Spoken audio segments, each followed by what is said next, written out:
Lijep pozdrav dragi moji i dobrodošli u Arijevu kuhinju. Danas primamo patliđane na jedan veoma jednostavan, ali ukusan način. Možete ih poslužiti kao predjelo ili kao glavno jelo. Ja volim uz krišku, tost hljeba, malo salatice da ovo jedim kao glavno jelo, pogotovo kada je toplo vrijeme. Nadam se da će se i vama svidjeti. Treba će nam otprilike 800 grama patliđana, možete koristiti manje ili više u zavisnosti od toga koliko vam treba. Oljuštit ćemo ih i isjeckati na kockice. Vodite samo računa da budu mladi patliđani, da vam ovo jelo ne bi bilo gorko. Ako su mladi patliđani, isjeckajte ih i odmah ćemo ih koristiti. Ako vidite da nisu dosta svijetli i da imaju onako sjemenki u sebi, nakon što ih posolite, ostavite ih pola sata da odstoje pa tek onda koristite. Znači, u patliđane ćemo dodati jednu malu kašičicu soli, izmiješat ćemo ih i koristiti odmah. Ako posumnjate da nisu mladi patliđani, posoljene ostavite da odstoje pola sata, odcijepite ih od tečnosti pa tek onda pržite. Na otprilike 2 kašike ulja pecite ih nekih 7 do 10 minuta dok se do kraja ne ispeku. Kad pipnete ovako, vidite sad su dosta tvrdi na dodir, pecite sve dok potpuno ne omekšaju. Ja sam ih pekla na 7, moj šporet ide do 9, a ako ide do 6, vaš pecite na 5.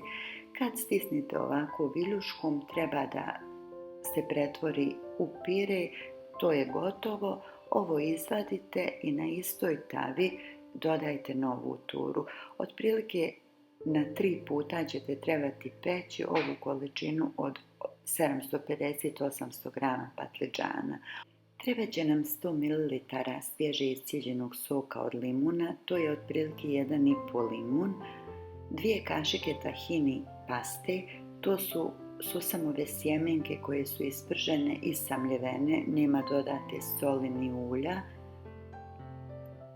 2 kašike maslinovog ulja, pola male kašike kajenskog papra ili ako ne volite ljuto stavite slatku crvenu papriku i pola male kašike soli koju ćemo ostaviti sa strane.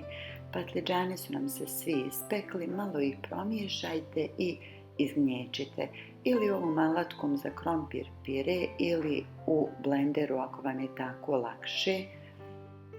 Ja i ne sameljem potpuno, volim onako da ima nekih malo većih, malo manjih komadića unutra, ali ako želite da napravite da bude baš glatko, možete u blenderu sve to samljeti.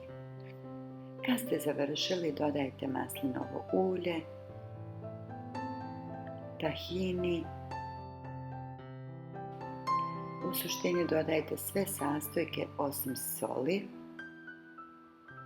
limunov sok, kajenski papar i ovo ćemo sve izmiješati ovako sa žicom. Zbog tahini paste ovo će se stisnuti, postaće jako gusto. Dodat ćemo još prstovac soli. Nemojte dodati svu onu sol koju smo pripremili. Ako ćete poslužiti ovo jelo odmah, bit će dovoljno slano.